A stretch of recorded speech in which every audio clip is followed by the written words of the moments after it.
derrubando com assombro exemplar o que os astrônomos diriam se tratar de um outro cometa. Quando o segundo sol chegar para realinhar as órbitas dos planetas, derrubando com assombro exemplar o que os astrônomos diriam se tratar de um outro cometa.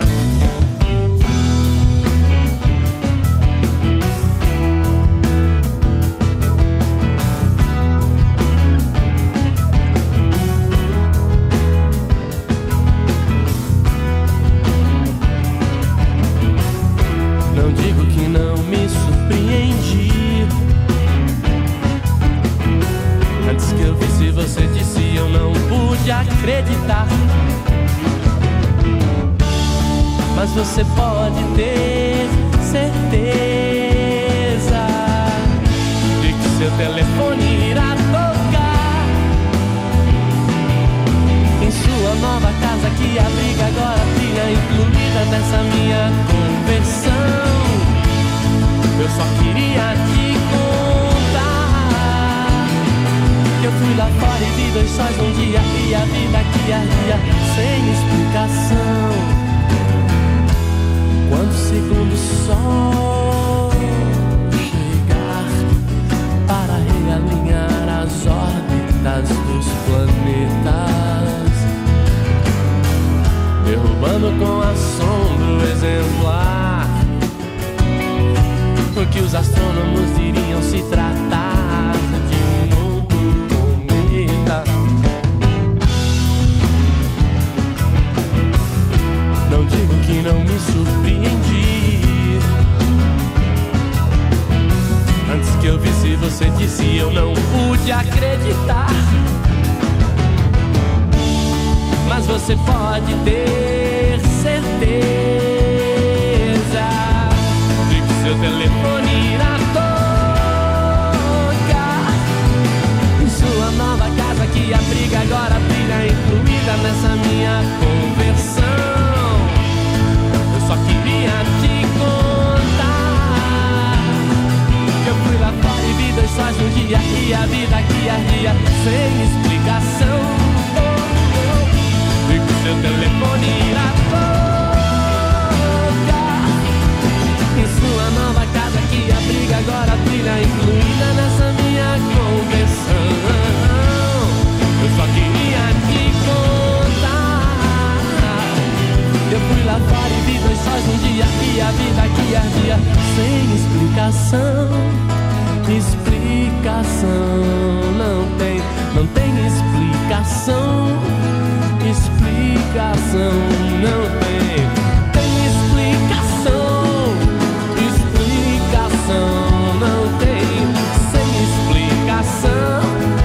Explicação não tem, explicação não tem. Vamos lá, voltamos. Como sempre, paralelo, a gente vai batendo papo aqui no intervalo, bate-papo durante a música, e aí a gente volta pro programa sempre no meio dos papos, assim, né? Mas agora o pessoal fica nos vendo, ele vê que a gente tá batendo. Antes a gente não sabia o que acontecia. Agora eles não escutam, estão ouvindo música, mas pelo menos vem a gente batendo papo, né? Vem a gente conversando aqui e tal. Aqui não mas para. Não para, paralelo não para. Mas estamos de volta com o nosso Paralelo 30, então. Hoje, dia 15 de maio, terceira segunda-feira do mês, para quem pegou o programa aí no intervalo durante a música, a gente está com mais uma edição do nosso Direitos Animais. E o tema de hoje é crudivorismo. Estamos falando sobre comer alimentos crus, né? Não cozidos. E estão conosco aqui no estúdio, como sempre, Kátia Moreira, que coordena esse quadro conosco, e Felipe Molon, nosso convidado aí. Já um convidado que já está recorrente, que vem bastante aqui. A gente gosta bastante que tu venha, segue vindo. Né? Muito obrigado. Parceiro do Paralelo aí. Prazer de ter aqui conosco. E a gente estava trazendo esse tema do crudivorismo, falamos sobre questões higiênicas, falamos sobre os benefícios alimentares, né, de se comer os alimentos não cozidos, se manter as enzimas, né? Se manter as benéfices dos alimentos aí, né? Não serem destruídas.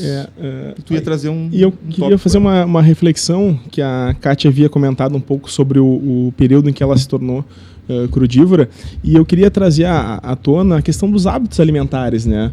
Que hoje eu, como coach, trabalho muito nessa parte de revolucionar a forma como a pessoa encara o alimento. E eu vejo muitas pessoas tentando fazer transições para alimentos mais saudáveis. Eu não falo nem questão de vegana nesse momento, porque eu acho que a questão do veganismo e vegetarianismo ela pode e deve ser introduzida de forma abrupta, sem problemas nenhum. Mas a própria questão de hábitos mais saudáveis, essa transição, falar para as pessoas que nos ouvem que é algo normal essa transição ser lenta e gradual. Porque eu gosto muito de citar um exemplo que a gente constrói uma vida inteira. E muitas vezes, por gerações, por hábitos de infância, a gente constrói uma vida inteira, um castelo de coisas nada saudáveis. E em um determinado momento das nossas vidas, a gente quer transformar aquele nosso castelo de cocô, digamos, em algo de cristal. E queremos que isso ocorra em um dia, uma semana, um mês e um ano. Então é normal fazer essas transições para algo mais saudável, ser algo gradual. Não se cobrem tanto, porque muitas vezes essa cobrança, ela, ao invés de nos ajudar, ela nos atrapalha. Gera angústia, porque tu projeta alguma coisa e tu não consegues, né? Foi o meu caso, né? Projetei que eu ia ser crudívora e não resisti. Não deu. E o Eduardo, quando eu trouxe esse workshop e trouxe uma série de informações e estudos científicos, algo que me surpreendeu, assim, e realmente eu não sabia, é a nossa classificação, né? Um ser humano hoje, pela ciência, ele é considerado um onívoro. A gente classifica os animais entre oníferos, onívoros, que se adaptam a qualquer tipo de alimento, carnívoros, que comem carne, os herbívoros ou os frugívoros. E ele comentando sobre a questão dos onívoros, e ele explicou que não é pelo fato de nós nos adaptarmos a comermos carne, é que nós somos, em essência, onívoros. Ele, pela teoria higienista e crudivorista, eles acreditam que o ser humano, em essência, ele é frugívoro, mas com a possibilidade de se alimentar de outros, digamos, alimentos. E ele citou um exemplo interessante que é o do gato. Hoje a maioria dos gatos domésticos, eles se alimentam de tudo, menos de carne, que é a natureza, a essência do gato. Os felinos são essencialmente carnívoros. Os felinos são carnívoros, mas por uma adaptação à dieta humana, digamos, aos animais, especialmente aos gatos, eles comem amido de milho, batata e repolho em forma de ração. Então, seriam os caninos onívoros também, porque se alimentam, eles conseguem se comportar bem diante de várias espécies de alimentos, de vários tipos de alimentos. E ele traz a reflexão: se comportar bem e tolerar não significa ser saudável e ter uma vida próspera. E ser a essência daquele ser, né? E ser a essência. E ele traz um estudo próprio antropofósico de questão da origem do ser humano, a dos primatas, o porquê que possuímos polegares para pegar frutas e vegetais. E ele faz uma reflexão muito interessante sobre por que nós devemos nos voltarmos à alimentação natural, que é tudo aquilo que a gente pode pegar com nossos paladares, com as nossas mãos. A própria questão do sabor doce da fruta e de alguns vegetais que são comidos crus são a essência da humanidade. As nossas principais enzimas, elas são produzidas para digerir esses alimentos doces. Ao contrário dos carnívoros, por exemplo, os animais carnívoros, que são aqueles que se alimentam de outros seres, de outros... e ele trouxe uma reflexão muito bacana, que é que nós humanos, ou a maioria, não comem carne. Comem pedaços específicos de carne. Porque os animais carnívoros, eles comem vísceras, comem óleos, comem cérebros, comem toda a parte do animal. E os próprios animais carnívoros, eles secretam o ácido clorídrico 1.100 vezes mais forte que o homem, que o ser humano. Por isso que eles conseguem comer até vísceras, ossos, tudo. E o intestino dele é mais curto. Exatamente, quer dizer, o trato intestinal deles é mais curto que aquela carne, aquele alimento, né, carnívoro, passa mais rápido. E no nosso, que é 8 vezes, se eu não me engano, maior, né? De 10 a 12 vezes maior. O intestino, o sistema intestinal de um animal carnívoro, ele tem é 3 vezes o tamanho do corpo. Isso significa que o alimento passa muito rápido e não tem tempo de putreficar dentro do organismo. O organismo do ser humano ele tem de 10 a 12 vezes maior o sistema intestinal do que o próprio homem. E isso significa que o alimento fica muito tempo naquele trânsito intestinal. Sim. E hoje já se sabe que a carne, ela para ser digerida, ela tem que apodrecer para o ser humano conseguir digeri-la. E ela libera as putrefinas, né? Que são absorvidas, né, pelo nosso organismo. Essas, que seria o que da decomposição, né? São gases, alguma coisa da decomposição que são absorvidas pelo nosso organismo. Putrefinas. Olha o nome, cadaverina, né? Isso. Olha o nome que esse tipo de coisa tem, né? E um outro aspecto que ele trouxe, eu tô tudo falando que ele trouxe porque eu não sou crudívoro, eu tô tentando fazer uma adaptação, por isso eu tô trazendo todas as informações que ele trouxe. E ele trouxe um aspecto ético muito interessante, porque além de comer frutas e vegetais crus, ele quebra todo um sistema industrial, digamos, de própria monocultura. Ele come basicamente as frutas e vegetais dos agricultores perto à localidade dele. Porque ele me questionou, mas quando tu come uma soja, por exemplo, tá fortalecendo a indústria transgênica, está fortalecendo a indústria do agrotóxico, está fortalecendo a monocultura. Exatamente. É uma questão social. É uma questão que vai além do alimento. E eu já tinha esse olhar, mas hoje eu cada vez mais olho para o prato e vejo que ali tem um reflexo social tremendo. Se você já faz lutas sociais, já tem ideologias, batalha por essas ideologias, se você transformar o seu prato em uma ferramenta de combate ao sistema, é fantástico. E se você não faz nada de ideologicamente, talvez você começando pelo prato, você tenha um início de uma ideologia, de uma batalha, né? Sim. Muito interessante, cara. É uma parada louca. Legal pensar nisso, muito legal. Mas o vegano tem essa preocupação social também. A maior parte, não todos, né? Tem alguns que comem junk food direto, né? Pão com alguma coisa dentro mas a maior parte dos veganos tem essa preocupação social, né? Ou pelo menos começa a abrir uma consciência nessa direção de comer alimentos que são produzidos na própria localidade, né, de consumir alimentos ecologicamente corretos, ou como é o nome? O alimento plantado sem agrotóxico, orgânico, fugiu o termo. O alimento orgânico, né? Então, eu acho ainda, de todas as posições sociais, o veganismo está tentando fazer uma grande parte disso tudo, né? Na luta contra a alimentação, contra a exploração, tanto do humano quanto do animal. Sim. Fazendo uma parte apologia ao veganismo, mas há preocupação, né? Claro. A gente vê nos blogs, nas coisas, a preocupação com o humano também explorado nessa cadeia alimentar. Eu não consigo hoje mais dissociar o veganismo de alguns pilares como ética e meio ambiente. Apesar de ter a ciência que o veganismo é sinônimo de ética, que o principal motivo por eu ser vegano e por acreditar que as pessoas devam se tornar veganas é o motivo da ética, hoje é difícil tu dissociar isso da saúde e do próprio meio ambiente. Esse sistema ecológico, igualitário, ecológico, repercute muito no meio onde vivemos. Então, isso que a Kátia falou, acho que é fundamental. Hoje, fortalecer os pequenos produtores, os alimentos orgânicos, consumir aquilo que está perto, o dinheiro circular na sua comunidade, isso são fatores bem interessantes. E reclamar, se posicionar, né? Se posicionar sobre aqueles que colocam agrotóxicos. Ir na feira e não achar que aquele, por exemplo, repolho maior é o melhor, porque isso tudo a gente está acostumado, né? Com a beleza plástica dos alimentos, sim. E sabendo que às vezes aquele pequeno é muito mais saudável do que aquele enorme, que nós não vamos usar todo, que vai ser desperdiçado em grande parte, mas que foi feito à base de agrotóxico. Então eu acho que é uma questão de mudança, sim, muito grande. A minha mãe, esses dias eu comprei uma couve toda furada. Ela olhou, mas que couve horrível. Eu digo, mãe, essa couve é mais saudável que as outras, enormes, que não tinham um furinho. Porque se tem alguma lagarta se alimentando dessa couve, é porque não tem agrotóxico nela.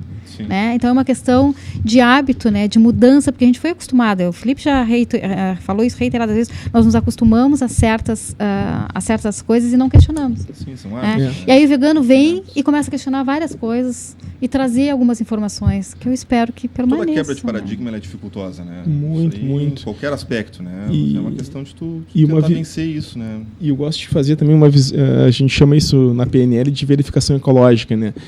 Todos os teus atos, eles têm um impacto no meio ambiente. Sim. E antigamente eu pensava, não vou comer ou vou priorizar ao máximo uma alimentação orgânica pela minha saúde. Mas hoje claramente eu vejo que eu priorizar por algo orgânico e local vai além de mim. Eu afeto aquela família que está praticamente sendo obrigada a produzir com agrotóxicos e se lesionando e ficando doente. Exato. Então um pequeno ato de uma pessoa às vezes repercute numa família inteira. E são coisas que não são bem vinculadas, com uma pegada de carbono, né? Tu trazes um alimento lá que não é natural daquela zona ali, que não é. Tu traz um alimento de longe, quer dizer, tu gasta todo aquele combustível, todo aquele transporte todo, né? Isso aí está sendo já há bastante tempo está sendo estudado, mas não é muito veiculado, né, Felipe? Sim. Só quem está mais afeto a essas questões que consegue a pegada hídrica, quanto que gasta de água, produzir alguma coisa, até a roupa, né? Um jeans gasta... aqueles velhos dados, né? Olha só, já estou chamando até de velhos, né? Porque já são mais antigos. Que 50% da água doce do mundo é destinada à pecuária e 55% dos grãos é destinado à pecuária, né? Se a gente ficasse um mês vegano, a gente acabaria com muitos problemas. Mas a própria questão da elitização do veganismo, que é muito forte, né? O pessoal fala, para ser vegano, tu tem que ser rico. Como se ninguém comesse arroz e feijão, baratíssimo, né? Que é a base, da alimentação vegana. Mas eu achei legal do crudivorismo que ele realmente deselitiza. Porque o Eduardo comenta que a maioria das refeições dele custam em torno de R$1, R$2. Sim. Porque pro crudivorista, higienista, pro frugal, quanto mais madura a fruta, com exceção de uma ou duas, mais benéfica ela é pro corpo humano. E geralmente as frutas maduras em feiras, em atacados, são mais baratas. Ele falou que muitas vezes ele consegue caixas e caixas de melancia, de banana já passadas de graça. Os caras vão... Isso. Eu compro também banana, eu vou comprar e as pessoas me oferecem, digo, não, eu quero aquela mais madura. Né? Na feira, as coisas mais, que são as melhores, que já estão em processo até de... E falando um pouquinho do workshop que ele fez, nós fizemos uma lasanha vegana crudívora, à base de abobrinha, pimentão, tomate e alguns temperos. E eu digo assim, ficou fantástica, mas tu comia aquele trem e falava, caraca, isso aqui tá cru. Sério? E além disso fizemos manteiga de coco e manteiga de castanha, tudo cru. Basicamente, batendo essas oleaginosas e o coco no processador até virar uma manteiga. Muito mais saudável do que uma margarina, enfim, muito gostosa interessante, também, muito interessante. Eu estou em tratativas com ele retornar para Rio Grande, ou uma menina de Porto Alegre que eu acabei conhecendo para trazer mais conhecimentos, porque para nós está muito distante, né? É muito distante essa... Como assim comer comida crua e o frio? Mas tudo tem solução e tudo se adapta. Os hábitos são todos difíceis, né? Em coisas que não tem nada a ver, né? Na verdade, com nenhum tipo de melhora. Mas as pessoas já têm dificuldades, né? Por exemplo, eu brigo com a minha mãe porque ela não consegue comer salada sem sal. Nossa. E eu digo, cara, tem hipertensa. Né? Tipo, tem problema de hipertensão, não bota sal na salada. Ah, mas se não botar sal, não tem gosto bom. Não, fica com gosto estranho. Fica com gosto de sal, né, cara? Come a salada sem sal, tu vai morrer disso. É uma questão de sal hábito. E não consegue, entendeu? Não consegue, porque é um hábito, tá acostumado a comer com sal e vencer os hábitos é muito difícil, né? Porque são hábitos viciosos que a gente tem, né? E muitas vezes estão ligados a algo que não tem nada a ver com alimentação, né? A parte da nutrição que eu estou me aprofundando, a gente chama que existem alimentos primários e alimentos secundários. Os alimentos primários são todos aqueles alimentos que não estão no prato. E os alimentos secundários são todos aqueles alimentos que estão no prato. Aí você me pergunta, mas o que são os alimentos primários, então, que não estão no prato? Sim. São todos aqueles nossos pensamentos, crenças, sentimentos e emoções que interferem diretamente no que comemos, no quanto comemos e na qualidade do que comemos. Sim. Então, muitas vezes a gente não consegue mudar pelo nosso aspecto mental, porque a dieta todo mundo sabe que deve ser feita. Tua mãe, eu sei que eu tenho que parar de comer sal, mas por que eu não consigo comer? Tem que ter uma ressignificação a nível mental do porquê que é importante ela parar de comer o sal. Né? E até sobre a elitização, né? Eu acho que voltamos àquilo que nós estávamos... Só avisar vocês que a gente já está no 11h56. Opa! Pra já ir se preparando assim para dar o controle e encerrar o programa. Não sei se o Felipe quer colocar alguma coisa. Não, pode falar. Não, é sobre a elitização da dieta vegana ou crudívora. O Eduardo usa alguns grãos que lá para cima são mais baratos. Mas nós podemos substituí-los aqui por grãos que são mais acessíveis para nós, ou até não usarmos aqueles grãos, né? Porque as pessoas reclamam, olha, mas a comida vegana é cara porque usa castanha do Pará, que o quilo aqui é 60 e alguns reais, né?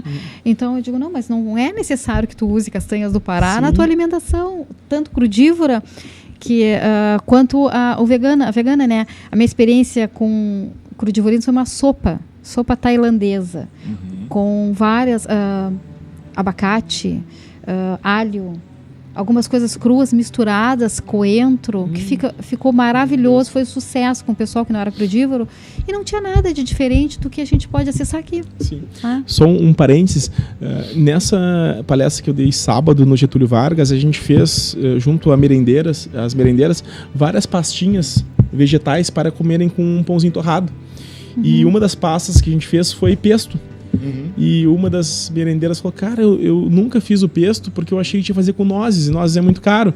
E eu simplesmente bati o azeite e o manjericão com amendoim. Não precisa ser uma nozes, não precisa ser uma castanha do Pará. Compra aquilo que é mais fácil. Eu uso muito amendoim porque ele é extremamente barato e é uma oleaginosa muito rica em nutrientes. Então, é só ter acesso ao conhecimento, né? Eu gosto de falar que a conscientização é a chave da transformação. Tu oferecer essa consciência, esse conhecimento para as pessoas, realmente transforma. Parece besteira, mas tu falar para a pessoa se tocar aqui, em vez da noz, tu pode colocar o amendoim, fez uma diferença tremenda na vida dela. E de repente isso impacta na vida dos familiares dela, dos familiares, né? Onde ela vai deixar de comprar margarina para fazer um pesto, que ela tem em casa, um manjericão. Interessante, né? Muito interessante. Gente, tô com pena, o papo tá tribo, mas já são 11h58, assim, vai ter que... Posso finalizar com uma frase de Gandhi? Tem uma frase de Gandhi que é muito legal, que é um líder espiritual indiano, que ele fala: precisamos tornar a injustiça visível. Mais de 65 bilhões de seres sencientes são escravizados, sofrem terrivelmente e são assassinados a cada ano. Tudo em prol do nosso paladar e de produtos desnecessários. É isso. Muito obrigado pelo convite, Kátia. Muito obrigado pela atenção e receptividade. Rafael e equipe aqui. Prometo que nas próximas minhas mãos estarão juntos. Muito obrigado, gente, pela todo mundo que estava ouvindo aí. A gente que agradece. O tema muito legal, muito interessante. Acho que foi bem esclarecedor, realmente, né? Para tirar um pouco do susto, né? Do termo, né? Que a gente olha assim, crudivorismo, né? Que na hora, quando eu vi, me assustei. Imagino quando a gente fez a chamada do programa, as pessoas tenham ficado muito curiosas também. Um assustar curioso, né? Desperta curiosidade. Exatamente. E na verdade nós adaptamos esse termo, que em inglês é raw food, é comida crua. E eles acharam não ficava sonoro, daí adaptaram para o crudivorismo. Esse pessoal de Pelotas que veio lá dos Estados Unidos que me esclareceu porque o crudivorismo e não o cru que a gente usa no Brasil. Não, e sendo mais específico, até fazendo uma questão de justiça com o Eduardo, ele é frugívoro. É um pouco além ainda, mas a gente trouxe o crudivorismo para deixar mais... Vamos didaticamente sensível, trazendo aí. Vamos legal. por partes, Legal. Então tá, gente. Kátia, Felipe, obrigado. Valeu mesmo pelo papo, tava super alto astral. Obrigadão. Obrigado. Começar segunda-feira assim, tá? E a gente vai ficando por aqui. O que a gente vai escutar aí na saideira do programa?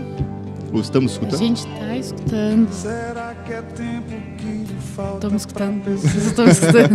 A gente tá escutando Paciência com Lenine. Paciência com Lenine, perfeito. Ótima música para entrar aí o meio-dia, tá? Tranquilo. Começar segunda-feira. Tá ótimo. Então, a gente fica por aqui. Agradeço a todos e todas que estiveram aí na escuta e nos assistindo. A gente volta amanhã com mais Paralelo 30 com o nosso quadro aí com o Centro de Referência em Direitos Humanos da FURG. Valeu, até mais. Eu sei, a vida é tão rara, a vida não para nunca.